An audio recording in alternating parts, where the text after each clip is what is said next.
దూరదర్శన్ యాదగిరి ప్రేక్షకులకు నమస్కారం. స్పాట్లైట్ శీర్షికన ఈరోజు మనం ప్రధానమంత్రి నరేంద్ర మోదీ తాజా విదేశీ పర్యటన గురించి మనం మాట్లాడుకోబోతున్నాము. ప్రధానమంత్రి నరేంద్ర మోదీ ఈ నెల 10వ తేదీ నుంచి ఫ్రాన్స్, అమెరికా దేశాల్లో పర్యటించారు. కొన్ని గంటల క్రితం ఆయన అమెరికా అధ్యక్షుడు డొనాల్డ్ ట్రంప్ తోటి కీలక చర్చలు జరిపారు. దాదాపు 3 గంటల పాటు సాగిన ఈ సమావేశంలో పలు కీలక నిర్ణయాలు తీసుకున్నారు. అలాగే అంతకుముందు ప్రధానమంత్రి ఫ్రాన్స్లో పర్యటించారు. ఆ దేశ అధ్యక్షుడు మ్యాక్రాన్ తోటి చర్చలు జరిపారు. ప్రధానమంత్రి పర్యటన గురించి మరింత వివరాలు తెలుసుకునేందుకు, దీని మీద విశ్లేషణ జరిపేందుకు మనతో పాటు ఉన్నారు స్టూడియోస్లో శ్రీ ఆర్ ఉమామహేశ్వరరావు గారు, సీనియర్ పాత్రికేయులు. ఆయన ద్వారా మనం మరిన్ని వివరాలు తెలుసుకుందాము ప్రధాని పర్యటన గురించి. నమస్తే అండి ఉమామహేశ్వరరావు గారు. నమస్కారం. ఉమామహేశ్వరరావు గారు, ముందు మనం ప్రధానమంత్రి పర్యటన గురించి మాట్లాడుకునే ముందు మనం ఒక విషయం చెప్పుకోవాల్సింది ఉంది. 2014 నుంచి, అంటే నరేంద్ర మోదీ ప్రధానమంత్రిగా బాధ్యతలు చేపట్టి నుండి ఆయన చాలా దేశాలు పర్యటించారు. ఆయా దేశాలతోటి ద్వైపాక్షిక చర్చలు మెరుగుపరుచుకునేందుకు చాలా కృషి చేశారు. దీంతోపాటు ఆయా దేశాల్లో ప్రముఖ పారిశ్రామికవేత్తలతో సమావేశమయ్యి భారత్లో పెట్టుబడులు పెట్టండి, భారత్లో పెట్టుబడులు పెట్టేందుకు అన్ని అవకాశాలు అన్ని అనుకూలంగా ఉన్నాయి అని చాటి చెప్పారు. ఈ నేపథ్యంలో తాజా పర్యటన, ప్రధానమంత్రి ఫ్రాన్స్, అమెరికా దేశాల్లో పర్యటించిన పర్యటనను మనం ఎలా తీసుకోవాలి? ఎలా ఆయా దేశాలతోటి సంబంధాలు మెరుగుపరుచుకునేందుకు ఈ పర్యటన దోహదపడుతుందని మనం అనుకోవచ్చు? భారత్ తిరిగి విశ్వగురువుగా ఎదిగేటువంటి ప్రయత్నంలో ప్రధానమంత్రి నరేంద్ర మోడీ గారు భారతదేశ వైభవాన్ని, ఆ గొప్పతనాన్ని, ఇక్కడ ఉన్నటువంటి సహజ వనరులు, తర్వాత భారతదేశం శరవేగంగా సాగిస్తున్నటువంటి అభివృద్ధి, పురోగతి, వీటన్నిటి అంశాలని ప్రపంచవ్యాప్తంగా విస్తృతంగా వివిధ దేశాధినేతలకు వారు వివరిస్తూ వస్తున్నారు. మీరు ఇందాక అన్నట్టుగా వారు అధికారం చేపట్టిన తర్వాత వివిధ దేశాధినేతలతో ద్వైపాక్షిక చర్చలు కానివ్వండి, లేకపోతే సుహృద్భావ సంబంధాలు నెలకొల్పుకోవడానికి జరిగినటువంటి సంప్రదింపులు కానివ్వండి, ఇవన్నీ కూడా మున్నెన్నడూ లేనంతటి స్థాయిలో పెద్ద ఎత్తున జరుగుతూ వస్తున్నాయి. ఇది భారత ప్రతిష్టను ప్రపంచం నలుమూలకి తీసుకెళ్ళడానికి ఒక గొప్ప అవకాశంగా మనం భావించాలి. అందువల్ల ఇవాళ భారత్ని ఎవరు కూడా ఏదో వర్ధమాన దేశంగానో, లేకపోతే భారత్ ఇంకా ఎదుగుతున్న దేశంగా కాదు. భారత్ పుష్కలంగా అవకాశాలున్న దేశం, భారత్ ప్రపంచానికి మార్గనిర్దేశం చేయగలిగిన ఒక దేశం, గొప్ప అవకాశాలను సృష్టిస్తున్న దేశంగా ఇవాళ ప్రపంచం గుర్తిస్తుంది. ఇది ఒక గణనీయమైనటువంటి అంశం. సో కాబట్టి ఇవాళ ప్రపంచం మొత్తం ఎక్కడ సంక్షోభం వచ్చినా, ఎక్కడ ఏ ఇబ్బంది వచ్చినా పరిష్కారాల కోసం భారత్ వైపు తిరిగి చూస్తున్నది. ఇది మనకి మేలు చేసేటువంటి అంశం. ఒకవైపు భారత్ ఇతర దేశాలతో సంబంధాలని అత్యంత మెరుగైన రీతిలో వాటిని సృష్టించడంతో పాటు భారత్ ఇతర దేశాల ప్రజలతో సన్నిహిత సంబంధాలు కానీ, ఇతర దేశాల ప్రభుత్వాలతో సన్నిహిత సంబంధాలను పెట్టుకోవడం వల్ల భారత్ ప్రతిష్ట చాలా ఉన్నత స్థాయికి చేరిందని మనం చెప్పుకోవచ్చు. ఈ ప్రధానమంత్రి పర్యటనలన్నీ కూడా భారత ప్రతిష్టని ఇనుముడింప చేయడానికి, భారత్ సాధిస్తున్న విజయాలను ప్రపంచానికి తెలియజేయడానికి బ్రహ్మాండంగా పనికి వస్తాయి. ఆ రకంగా భారత్ వైపు ఇవాళ ప్రపంచ దేశాలన్నీ కూడా ఆసక్తితో ఎదురు చూస్తున్నాయి. ఉమామహేశ్వరరావు గారు, ఇప్పుడు మనం ప్రధాని సమావేశం, డొనాల్డ్ ట్రంప్తో సమావేశం గురించి మనం మాట్లాడుకుంటే, వారిద్దరి మధ్య సమావేశం దాదాపు 3 గంటల పాటు సాగింది. ఇందులో ఎన్నో అంశాలు చర్చకు వచ్చాయి. వర్తకం, వాణిజ్యము, అట్లాగే రక్షణ సహకారము, అట్లాగే పెట్టుబడులు, ఎన్నో అంశాల గురించి మాట్లాడుకున్నారు. తర్వాత ఇద్దరు కలిసి బయటకు వచ్చే సంయుక్త సమావేశంలో కొన్ని కీలక వ్యాఖ్యలు చేశారు. ఒకసారి ప్రధానమంత్రి అమెరికాను తను ఎలా భావిస్తున్నారు, లైక్ ఇప్పుడు అమెరికా ఎట్లయితే, ట్రంప్ ఎలా అయితే అమెరికాను అమెరికా ఫస్ట్ అనే నినాదంతో ముందుకెళ్తున్నారు, అట్లాగే మేము కూడా భారత్ ఫస్ట్ అనే నినాదంతో ముందుకెళ్తున్నామని చెప్పారు. ఒకసారి చూద్దాం ఆయన మోదీ గారు ఏమి చెప్తున్నారు సంయుక్త సమావేశంలో. अमेरिका के लोग राष्ट्रपति ट्रंप के मोटो मेक अमेरिका ग्रेट अगेन यानी मागा से परिचित है.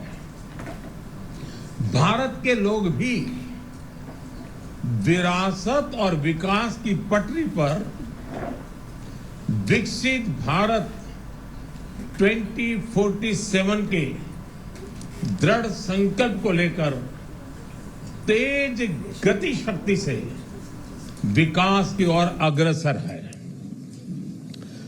अमेरिका की भाषा में कहूं तो विकसित भारत का मतलब मेक इंडिया ग्रेट अगेन, यानी मीगा।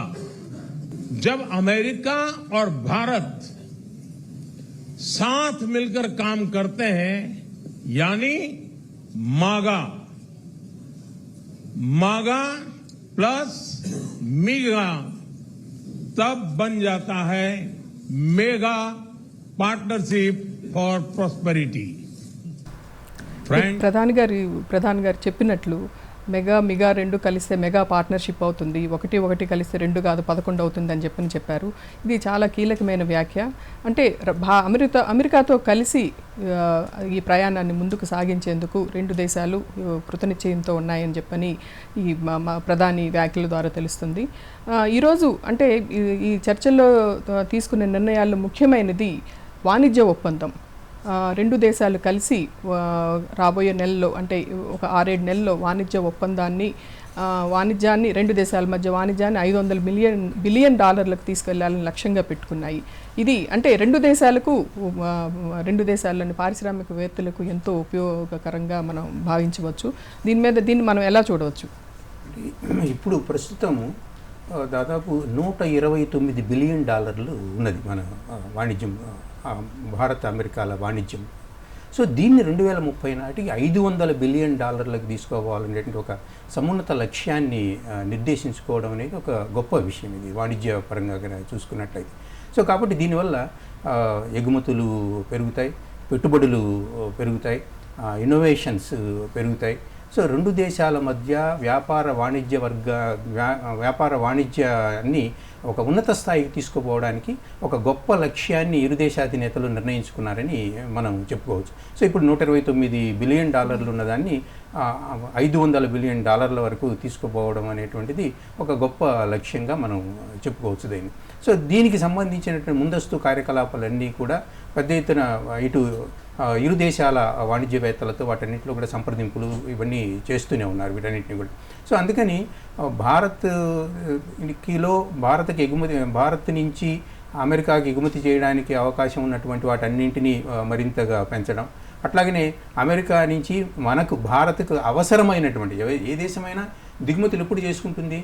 తన దేశంలో అవి ఉత్పత్తి కాకుండా ఉన్నప్పుడు మాత్రమే వాటిని దిగుమతి చేసుకుంటుంది. సో కాబట్టి మన దేశంలోకి ఎలాంటి దిగుమతులను అనుమతించాలనే అంశాలను కూడా పరిశీలించి అక్కడి నుంచి వచ్చేటువంటి వాటిని దిగుమతులని ప్రోత్సహించడానికి ఈ రకంగా పెద్ద మొత్తంలో $500 బిలియన్ దీన్ని వాణిజ్యాన్ని తీసుకుపోవడానికి ప్రయత్నించడం అనేది ఒక గొప్ప విషయం. ఇది ఇరు దేశాలకి ప్రయోజనకరంగా ఉండేటువంటి. సో దీని మీద మోడాలిటీస్ అన్నింటినీ కూడా రాగల రోజుల్లో ఫైనలైజ్ చేస్తాము అని అంటున్నారు.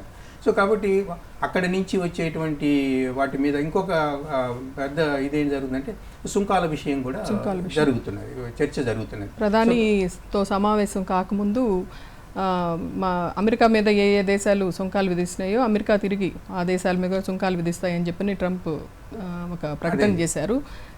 దీన్ని మనం అంటే ఇది కొంచెం ఆందోళన కలిగించే విషయం.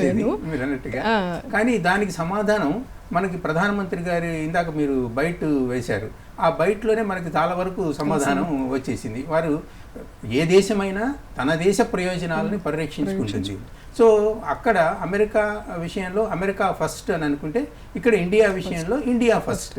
సో కాబట్టి భారత ప్రయోజనాలే పరమావిధిగా ఎలాంటి నిర్ణయాలు తీసుకోవాలి అనేది ఆచితూచి నిర్ణయాలు తీసుకుంటాము అనేటువంటి ఒక సంకేతాన్ని స్పష్టంగా, అంటే ఒక అమెరికా అధినేతతో సమావేశం అనంతరం జరిగినటువంటి సమావేశంలో కూడా భారత్ తన స్థిరమైన నిర్ణయాన్ని అక్కడ వేదిక మీద ప్రకటించడం అనేటువంటిది చాలా గొప్ప విషయం. దాన్ని మనం క్లియర్గా ఎందుకంటే ఏ దేశ ప్రయోజనాలు ఆ దేశానికి చాలా ముఖ్యము, హయ్యెస్ట్ వీటిలో చూస్తాం. ఈ రెండిట్టు కలిపితే ఎవరి ప్రయోజనాలు వాళ్ళు పరిరక్షించుకుంటూ పరస్పరం కలిసి నడిస్తే మనం ప్రపంచానికి ఆదర్శంగా ఉంటామనేటువంటి ఒక గొప్ప సందేశాన్ని మనం దాంట్లో చూడొచ్చు. సో కాబట్టి మీ ప్రయోజనాలు మీరు పరిరక్షించుకుంటారు, మా ప్రయోజనాలను మేము పరిరక్షించుకుంటాం.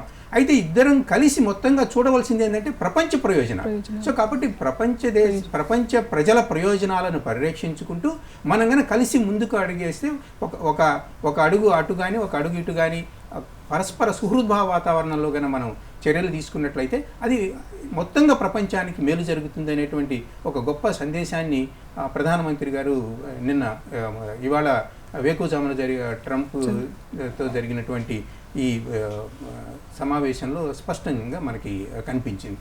సో కాబట్టి రెండు దేశాలు వాణిజ్య వ్యాపారాలని ముందుకు కొనసాగిస్తాయి, అట్లాగనే ఇన్నోవేషన్ ఆవిష్కరణల విషయంలో వాటిని కూడా పెద్ద ఎత్తున చేస్తాయి, పరిశోధనల విషయంలో విషయంలో కానీ, సైబర్ సెక్యూరిటీ విషయంలో కానీ, సెమీ కండక్టర్ విషయంలో కానీ, వీటన్నిటి విషయంలో రెండు దేశాలు కలిసి ఇది రెండు దేశాలు ప్రజాస్వామ్యానికి పట్టం కడుతున్నటువంటి దేశాలు. భారత్ని ఎవరు కూడా విస్మరించడానికి వీలే. 140 కోట్ల మందికి పైగా ప్రజలు ఉన్నటువంటి ఇది ఒక గొప్ప మార్కెట్. అసలు ప్రపంచ దేశాలకి భారత్ని మించినటువంటి మార్కెటే లేదు. కాబట్టి ఏ దేశం ఎన్ని రాజకీయ ప్రయోజనాలు మాట్లాడినా భారత్ని విస్మరించి అంగుళం కూడా పక్కకు జరిగే పరిస్థితి లేదు. కాబట్టి అంతిమంగా అన్ని దేశాలు కూడా భారత్ నిర్ణయాల మీద వాటి మీద ఆసక్తిగా ఎదురు చూస్తాయి.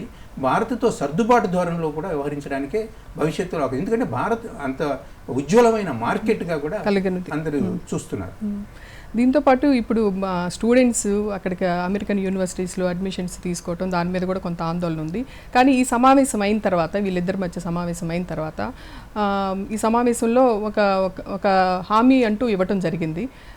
ఎవరైతే అంటే స్టూడెంట్స్ కానీ ప్రొఫెషనల్స్ కానీ ఇక్కడి నుంచి వెళ్తారో వాళ్ళకి లీగల్గా చట్టపరంగా ఎటువంటివైన చిక్కులు లేకుండా చూస్తామని చెప్పని అమెరికా అధ్యక్షుడు మనకి హామీ ఇవ్వటం కూడా ఒక సంతోషకరమైన పరిణామంగా మనం భావించవచ్చు.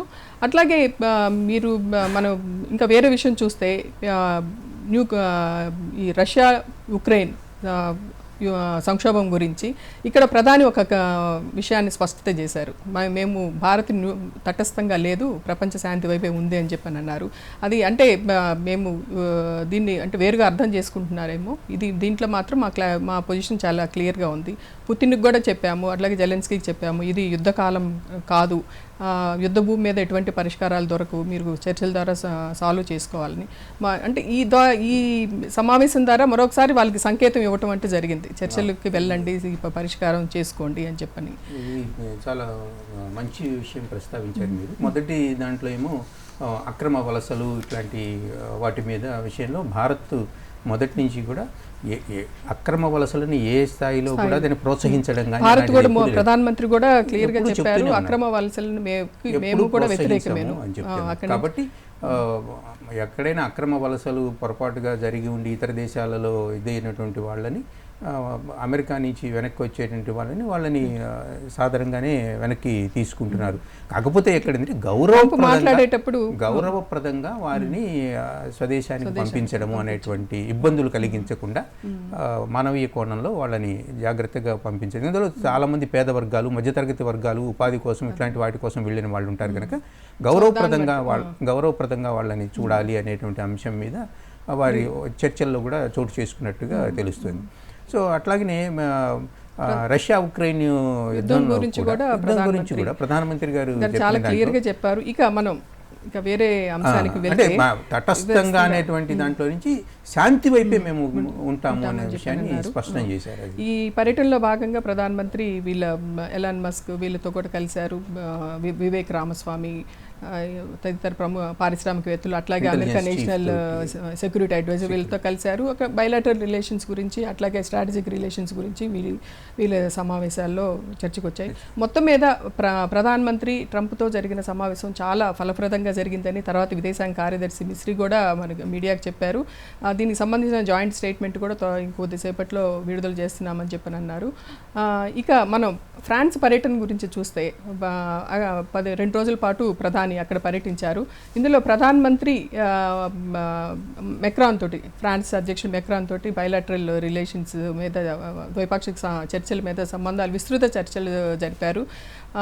తర్వాత వీళ్ళిద్దరూ కలిసి చాలా కొన్ని కీలక నిర్ణయాలు తీసుకున్నారు. ప్లస్ ఒక 10 MOUల మీద సంతకాలు కూడా జరిగాయి. ఒక విషయం మనకు అబ్జర్వ్ చేయాల్సిన విషయం ఏమిటంటే, ప్రధానమంత్రి ఫ్రాన్స్ వెళ్ళిన దగ్గర నుంచి చివరికి అమెరికా బయలుదేరే వరకు మెక్రాన్ మన ప్రధానమంత్రితోనే ఉన్నారు. అంటే ఆ ఇద్దరి మధ్య ఉన్న సాన్నిహిత్యం తెలుస్తోంది. రెండు దేశాలు కలిసి ఎలా పనిచేయాలి అని చెప్పనేది. మీరు దీన్ని ఎలా చూస్తారు? భారత్ ఫ్రాన్స్ల మధ్య సుదీర్ఘకాలంగా ద్వైపాక్షిక సంబంధాలు ఉన్నాయి.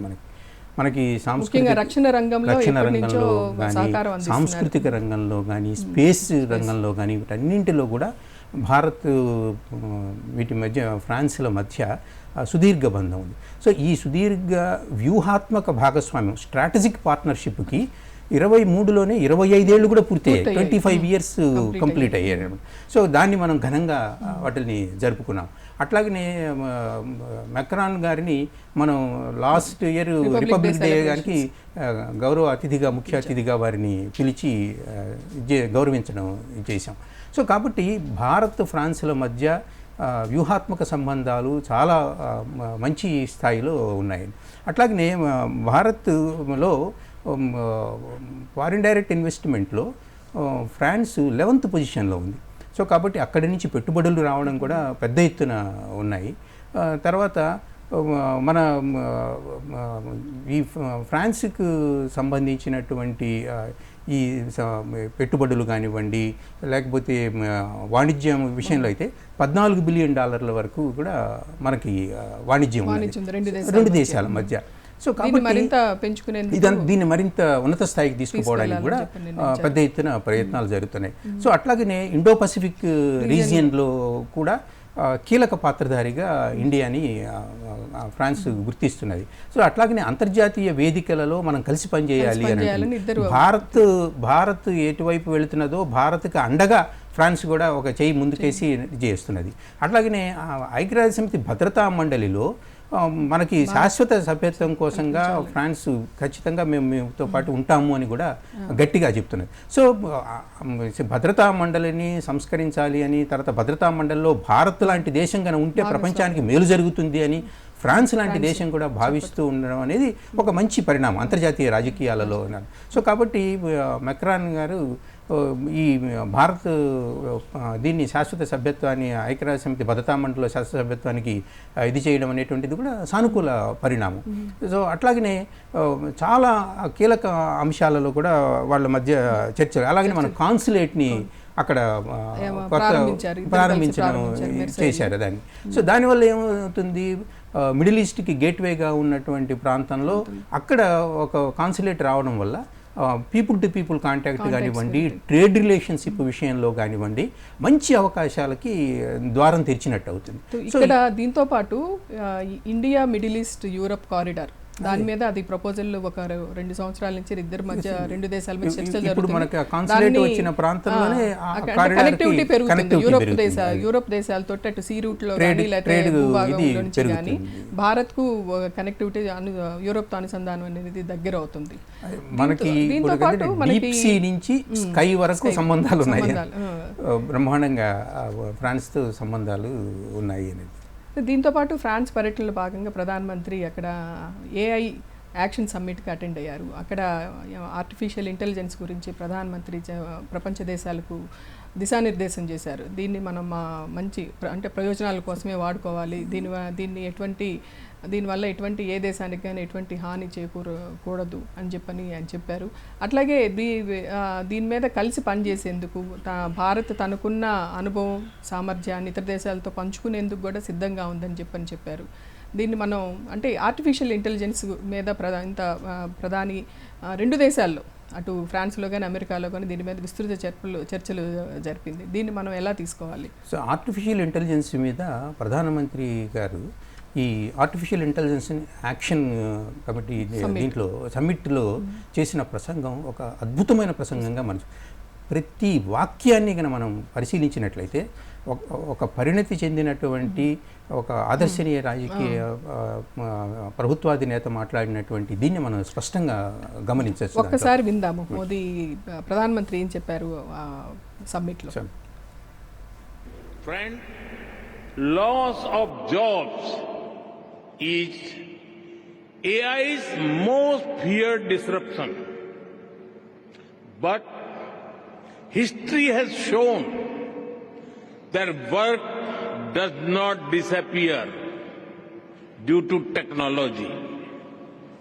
Its nature changes and new types of jobs are created.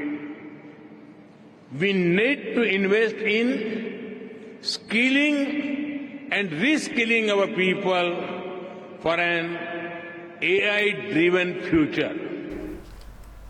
ప్రధానమంత్రి గారి ప్రసంగం ఏంటి అది అంటే ఏఐ గురించి భారత్ వైఖరి అనేది చాలా స్పష్టంగా మనకి ప్రపంచ దేశాలకు అర్థమవుతుంది. దీన్ని ఎట్లా మంచి కారణాల కోసం ఉపయోగించుకోవాలనేది. అట్లాగే ప్రధానమంత్రి తన పర్యటనలో భాగంగా అక్కడున్న మార్సియల్కి దగ్గరలో ఉన్న ఇండో థర్మల్ న్యూక్లియర్ రియాక్టర్ ఫెసిలిటీని కూడా ఆయన సందర్శించారు. సో అది అంటే భారత్ ఒక ప్రభుత్వాధినేత భారత్ నుండి సందర్శించిన తొలి వ్యక్తిగా మోదీ గుర్తింపు పొందారు. ఇక్కడ వచ్చేసి ఫ్యూజన్ ఎనర్జీ దీని ఉత్పత్తి మీద ఇక్కడ పరిశోధనలు జరుగుతున్నాయి. శాంతియుత ప్రయోజనాలకి వినియోగించడం అనే దాని మీద భారత్ ఫ్రాన్సులు గట్టిగా కృషి చేస్తున్నాయి. సో వివిధ అది ఆరోగ్యము, వైద్యము, విద్య ఇటువంటి వాటన్నింటికీ కూడా ఈ అణు ఇంధన ప్రయోజనాలని వర్తింపజేయడం కోసం, అలాగనే స్మాల్ రియాక్టర్స్ని రూపొందించడం దాని మీద కూడా భారత ఫ్రాన్సులు కలిసి కృషి పనిచేయాలని అంగీకరించారు. అలానే ఆర్టిఫిషియల్ ఇంటెలిజెన్స్కి సంబంధించి కూడా వారు క్లియర్గా చెప్పారు. కొత్త ఆర్టిఫిషియల్ ఇంటెలిజెన్స్ అయితే అసలు సమాజానికి ఒక లెసన్, ఒక పాఠంలాగా వారు పొసగుచ్చినట్టుగా చెప్పారు. సో ఈ ఆర్టిఫిషియల్ ఇంటెలిజెన్స్కి సంబంధించి మీరు కొత్త ఉద్యోగాలు, పాత ఉద్యోగాలన్నీ పోతాయి, మనం ఏమవుతుంది భవిష్యత్తు అని అనుకుంటే యంత్రాలు ఎప్పుడు కూడా మనిషిని నియంత్రించలేవు. కాబట్టి మానవ మేధస్సే కొత్త అవకాశాలని సృష్టిస్తుంది. కాబట్టి మానవ మేధస్సుని మించినటువంటిది ఏమీ లేదు. కాబట్టి మనం దాని మీద విశ్వాసం పెట్టుకొని ఉండాలి. కానీ దీనికి అలాగనే కొత్త ఉపాధి అవకాశాలు జోడవుతాయి, దాన్ని అందిపుచ్చుకోవాలి. నిరంతరం శిక్షణ ఉండాలి, నైపుణ్యాలని పెంపొందించుకుంటుండాలి అని చెప్పి. అట్లానే at the same time deep fake ఇట్లాంటి వాటన్నిటి విషయంలో అప్రమత్తంగా ఉండాల్సిన విషయాన్ని కూడా వారు స్పష్టంగా దాన్ని ఇది చేశారు. సో కాబట్టి ఆర్టిఫిషియల్ ఇంటెలిజెన్స్ అనేది ఇవాళ సమాజంలోని సర్వరంగాలని ప్రభావితం చేస్తున్నది. అది పాలిటీ కావచ్చు, ఎకానమీ కావచ్చు, environment, sustainable development, climate change, ఇలా వాట్ నాట్, అసలు ఏ సమస్త రంగాలని ఆర్టిఫిషియల్ ఇంటెలిజెన్స్ శాసిస్తున్నది కనుక దాంతో కలిసి నడుస్తూనే అది ప్రజా ప్రయోజనాలకి, సుస్థిరాభివృద్ధికి, మొత్తం మానవాళి ప్రయోజనాలకు ఉపయోగపడే విధంగా దాన్ని మనం తీర్చిదిద్దుకోవాల్సిన అవసరం ఉన్నది అని క్లియర్గా స్పష్టంగా చెప్పారు. సో కాబట్టి ప్రధానమంత్రి గారి ఈ ఫ్రాన్స్ పర్యటన కానివ్వండి, అమెరికా పర్యటన కానివ్వండి, అలాగే ఆర్టిఫిషియల్ ఇంటెలిజెన్స్కి సంబంధించిన యాక్షన్ సమ్మిట్ కానివ్వండి, ఒక మంచి ఫలితాలు ఇచ్చాయని నేను అనుకుంటున్నాను. అట్లాగే అక్కడ ఫ్రాన్స్లో ఇండియా ఫ్రాన్స్ బిజినెస్ ఫోరంలో కూడా ప్రధానమంత్రి ప్రసంగించారు. అది భారత్లో పెట్టుబడులు పెట్టండి అని అవకాశాలు ఉన్నాయి పుష్కలంగా. ఈ అవకాశాలన్నింటినీ కూడా సద్వినియోగం చేసుకోండి, మీరు కూడా భారత్ ప్రగతిలో భాగస్వాములు కాండి అని. సో మన మేక్ ఇన్ ఇండియా అని, అట్లాగనే మేక్ ఫర్ ది వరల్డ్ అని కూడా చెప్తున్నాం. సో కాబట్టి ఇక్కడికి వచ్చి అవకాశాలను అందిపుచ్చుకోవాల్సిందిగా కూడా ప్రధానమంత్రి వారందరికీ పిలుపునిచ్చారు. సో అట్లాగనే ఇన్నోవేషన్స్కి అవకాశం కల్పించండి అని అన్నారు. స్పేస్ టెక్నాలజీలో ఇది చేసుకోండి, అవకాశాలను అందిపుచ్చుకోండి అని చెప్పారు.